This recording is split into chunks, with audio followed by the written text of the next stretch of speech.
दोस्तों वीडियो को शुरू करने से पहले डिस्क्लेमर कि वीडियो सिर्फ और सिर्फ एजुकेशनल पर्पस के लिए यहाँ पे आपको इन्वेस्टमेंट एडवाइस नहीं दी जाती है। तो वीडियो को देखकर आप सीख सकते हैं और इन्फॉर्मेशन को ले सकते हैं। बाकी इससे पहले दोस्तों मैं आपको 2 वीडियोस दे चुका हूँ, उम्मीद करता हूँ कि आपने देखा होगा। इनसाइडर ट्रेडिंग के बारे में बातचीत की है, डिफेंस सेक्टर को लेकर एक बड़ी खबर है, ईवी को लेकर भी कुछ बड़ी न्यूज़ है, साथ में आईटी को लेकर भी कुछ बड़ी खबर है। सब कुछ हमने यहाँ पे स्टॉक्स के साथ में, टेक्निकल्स के साथ में डिस्कस की है। साथ में मार्केट आज के दिन क्रैश क्यों हुआ, सैलरी जब भी आती है किस तरह से इन्वेस्टर उसको यूज़ करते हैं, वो भी हमने यहाँ पे डिस्कस किया है। अब दोस्तों शुरू करते हैं यूएस के बाजार के साथ में। देखिए डाउ जोन्स के अंदर कुछ खास नहीं है, जस्ट 15 पॉइंट्स की गिरावट है। नेस्टे को भी देख लेते हैं तो ये भी न्यूट्रल है, और फैंग को भी देख लेते हैं, ये भी आज के दिन न्यूट्रल है। आगे चलते हैं, न्यूज़ को देखते हैं क्या न्यूज़ है। कल मैं आपको बता चुका था, ट्रंप डिसाइड कर चुके हैं फायर करना, निकालना कुक को, जो कि फेड की टीम में है। उसको लेकर मार्केट अभी थोड़ा सा नर्वस है। साथ में एनवीडिया के नंबर्स अभी पेंडिंग है। तो एनवीडिया के नंबर्स पेंडिंग है। काफ़ी लोग हो सकते हैं इंडिया से जो इन्वेस्ट कर चुके होंगे एनवीडिया में डायरेक्टली। काफ़ी लोगों ने नेटवेब में इन्वेस्ट किया होगा, जो एनवीडिया का, यानी एनवीडिया जिसका क्लाइंट है। एनवीडिया का कुछ काम नेटवेब भी संभालता है, और इसकी वजह से यहाँ पे 100 का पीएस को मिला हुआ है। काफ़ी अच्छी वैल्यूएशन है, और नंबर्स भी आपने देखे होंगे काफ़ी गजब के देखने को मिले हैं। तो एनवीडिया के नंबर्स फोकस में रहने वाले हैं नेटवेब के इन्वेस्टर्स की तरफ से भी। और नेटवेब का स्टॉक आज के दिन 3.5% के साथ में क्रैश हुआ। बाकी आईटी कंपनीज के स्टॉक्स भी गिरे। टोटल 7% का झटका एक आईटी कंपनी के स्टॉक में लगा है, उसको हमने पिछले वीडियो में भी डिस्कस किया है। बाकी दोस्तों यहाँ पे ट्रेंड को देखें तो ट्रेंड के अंदर कोई भी दिक्कत नहीं है, ट्रेंड अभी पॉजिटिव है, रिवर्सल ये दे चुका है अच्छे नंबर्स के बाद में। लेकिन एनवीडिया के नंबर्स इसको लेकर काफ़ी ज़्यादा इम्पैक्ट कर सकते हैं। अब दोस्तों और कुछ बड़ी खबरों को देखते हैं। एफआईएस की क्या स्थिति है, क्या सिचुएशन है, उसको भी चेक कर लेते हैं।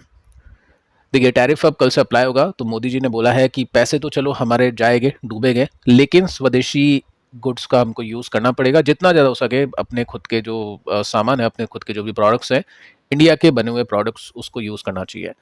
मतलब कहने का ये है कि अब पीएम मोदी समझ चुके हैं, यहाँ पे कुछ भी हाथ पैर मारने की आवश्यकता है नहीं, ट्रम्प से बात करने की आवश्यकता है नहीं। टैरिफ लग के ही रहेगा, बस अपने को उसको झेलना है।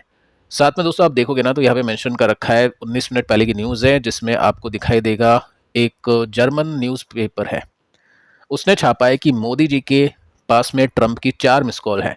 ट्रंप मोदी जी को फ़ोन करते जाते हैं, बट मोदी जी कोई भी आंसर नहीं दे रहे, कोई भी उठा नहीं रहे उनका फ़ोन। तो 4 फ़ोन कर दिए रिसेंटली, लेकिन कोई भी कॉल का रिस्पॉन्स मोदी जी ने नहीं दिया है। क्या कारण हो सकता है, क्या न्यूज़ सही है या गलत है, क्योंकि छापा है जर्मन न्यूज़पेपर ने, और उसी हिसाब से यहाँ पे अपन चीज़ों को देख पा रहे हैं। अब देखिए आज के दिन एफआईएस की क्या सिचुएशन है, उसको देखते हैं। आज के दिन बहुत बड़ी बिकवाली की है। 26 तारीख नोट कर सकते हैं, यहाँ पे तकरीबन 6,500 करोड़ का माल बेचा कैश में, और उसकी वजह से निफ्टी ने 1% की डुबकी लगा दी है। ट्रेंड जो अभी कुछ टाइम पहले पॉजिटिव हुआ था, वो वापस से नेगेटिव होता हुआ आपको यहाँ पे दिख रहा होगा। टेक्निकल चार्ट के अंदर भी अपन देख चुके हैं कि मार्केट अब साइडवेज की तरफ बढ़ने की कोशिश में है। पहले मार्केट पॉजिटिव था, लेकिन अभी के समय मार्केट के अंदर जो ब्रेकडाउन हुआ, उसकी वजह से मार्केट साइडवेज में बढ़ने की कोशिश में है। अब दोस्तों आते हैं आईपीओस पर। आज के दिन टोटल 4 आईपीओस की ओपनिंग हो चुकी है। एक ने 17% का मुनाफा दिया है, जो कि आज की जितने भी कंपनीज के आईपीओ खुले उसमें सबसे ज़्यादा था। ठीक है, तो अब कुछ और आईपीओज है जिसमें एप्लीकेशन अभी ओपन है, लगा सकते हैं। चेक करते हैं कंपनीज को। देखिए 2 कंपनीज अभी मौजूद है, और 26 तारीख यानी आज से इसकी ओपनिंग हो चुकी है। यहाँ पे भी 26 तारीख है, 29 तारीख तक आप इसमें एप्लीकेशन लगा सकते हैं। जो आईपीओ के समय मैंने आपको बता दिया है कि जीएमपी आपको देखना पड़ता है लिस्टिंग गेन्स के लिए। लॉन्ग टर्म के लिए आपको फंडामेंटल मैनेजमेंट ये सब चीज़ें देखनी होती है। तो जीएमपी आपको देखना होता है तीसरे दिन, क्योंकि अभी मार्केट अगर मान लो गिर गया, इनमें से कुछ कंपनी का जीएमपी मान लो 20% का है, तो वो 20% 10% भी हो सकता है अगर मार्केट नीचे आता है तो तीसरे दिन ही लगा सकते हैं एप्लीकेशन को कोई भी। मतलब मैं अगर लगाना चाहूँ तो तीसरे दिन प्रेफर करता हूँ लगाने के लिए, उसमें जीएमपी का सही डेटा मिल जाता है। 2 कंपनीज है, वन बाय वन इसको देखते हैं। जो फर्स्ट कंपनी है जिसका नाम है AHCL एनलॉन हेल्थ केयर, ठीक है, इसको देखते हैं सबसे पहले। और इसमें आप देखोगे ना, तो स्टॉक पेनी स्टॉक की तरह यहाँ पे दिख रहा होगा आपको। 86-90 रुपीज़ का स्टॉक है, 164 क्वांटिटीज़ में आपकी मिलेगी, यानी 15,000 रुपये की एप्लीकेशन है। सबसे बड़ी बात दोस्तों ये देखते हैं इन्वेस्टर कि अगर आपको पैसे लगाने हैं, आपको पता करना है कि कितने चांसेस है मुझको वो आईपीओ मिल जाएगा, तो उसमें आपको ये देखना है कि इशू साइज कितना बड़ा है, कितनी करोड़ मतलब कंपनी उसको इशू कर रही है अपने स्टॉक्स को। कितने ज़्यादा स्टॉक मतलब जितने ज़्यादा स्टॉक्स हो गए, ऑब्वियस है जितना बड़ी अमाउंट होगी, जितना बड़ा इशू साइज होगा, उतने ही ज़्यादा चांसेस हो गए उस आईपीओ के मिलने के। तो इशू साइज ओनली 1 करोड़ का, यानी 120-121 करोड़ का है, तो बहुत ही कम चांसेस है कि यहाँ पे आईपीओ मिले। बहुत ही कम लोगों को आईपीओ मिलेंगे, और इसमें अगर आप देखोगे तो हेल्थ केयर वाली कंपनी है, एपीआई सेगमेंट के अंदर काम करती है, काइंड ऑफ फार्मा सेक्टर से इसको हम काउंट कर सकते हैं। ये चीज़ अपन देख चुके हैं। अब देखिए इंटरेस्टिंग पॉइंट ये है कि कंपनी की ग्रोथ तो बहुत ही गजब की है। अगर आप इसकी टोटल इनकम की बात करोगे यानी सेल्स की बात करोगे तो आपको दिखाई देगी 113, उसके बाद में 66, चलो यहाँ पे एक डिप लगा, उसके बाद में 120। लेकिन अगर मैं ग्रोथ की बात करूँ जो कि प्रॉफिट के हिसाब से अगर हम इसकी देखें तो यहाँ पे आपको देखने को मिलेगा कि 5-6 करोड़ का प्रॉफिट 2023 में, उसके बाद में 9 करोड़ का, डबल के आसपास, और उसके बाद में फिर डबल हो गया, 10 से 20 हो गया।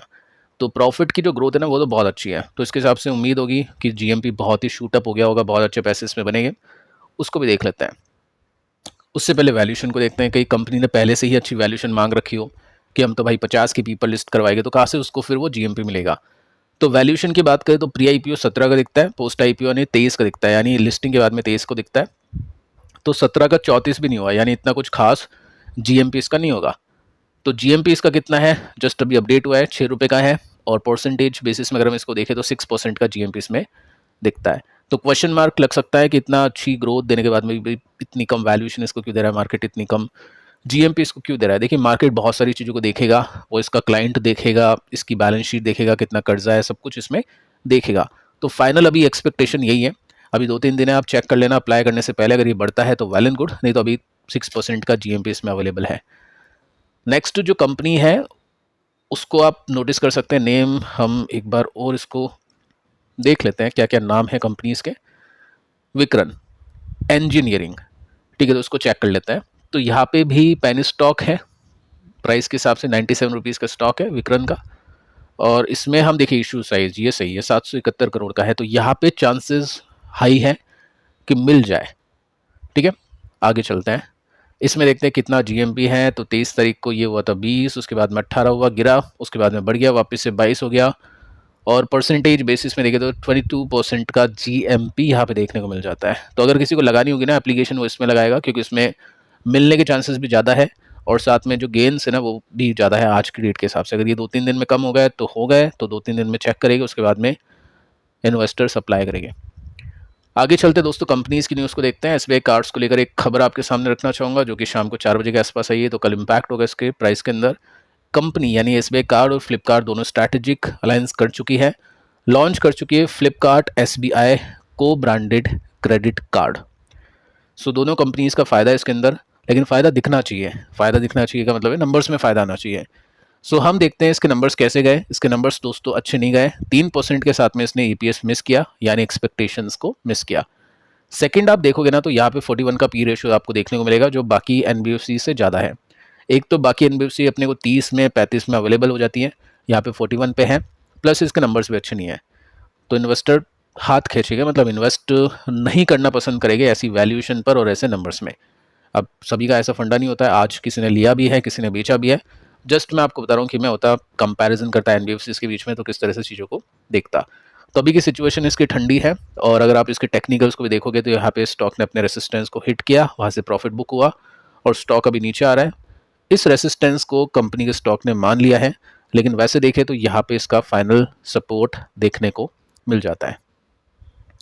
आगे चलते हैं।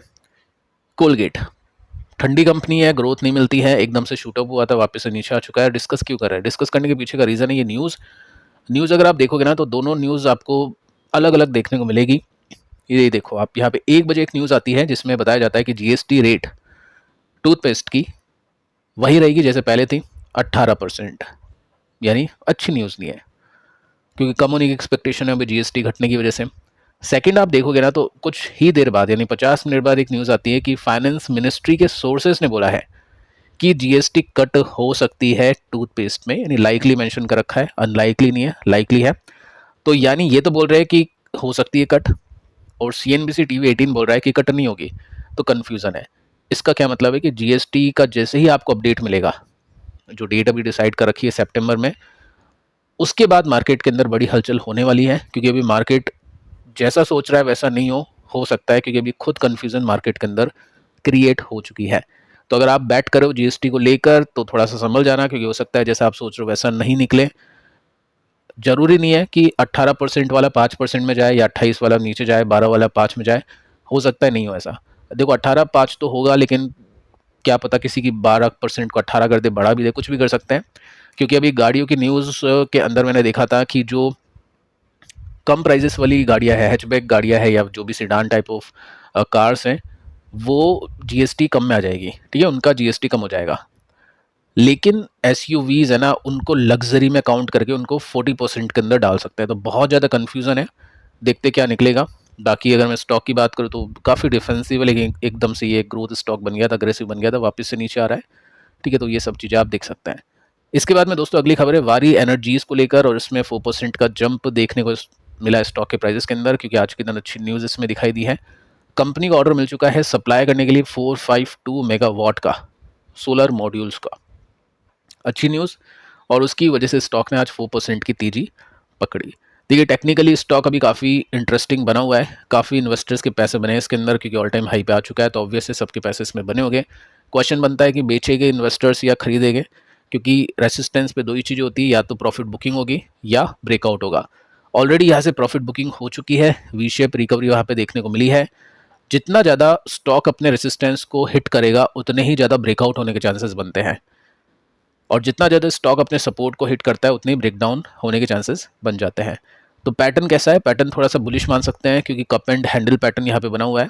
ये कप है और इसका हैंडल है। अगर ब्रेकआउट होता है तो ठीक है, पॉजिटिवली इसको इन्वेस्टर्स ट्रेडर की तरफ से देखा जाएगा। सो देखते दोस्तों क्या होगा। बाकी नंबर्स हमने देखे तो नंबर्स अच्छे थे, अभी अपडेट भी ऑर्डर्स की काफ़ी अच्छी देखने को मिल रही है। सो फिलहाल दोस्तों इस वीडियो में इतना ही, और आज के लिए भी इतना ही। 3 वीडियोस, मिलते हैं कल किसी और वीडियो में किसी और अपडेट के साथ में, तब तक के लिए शुभ रात्रि।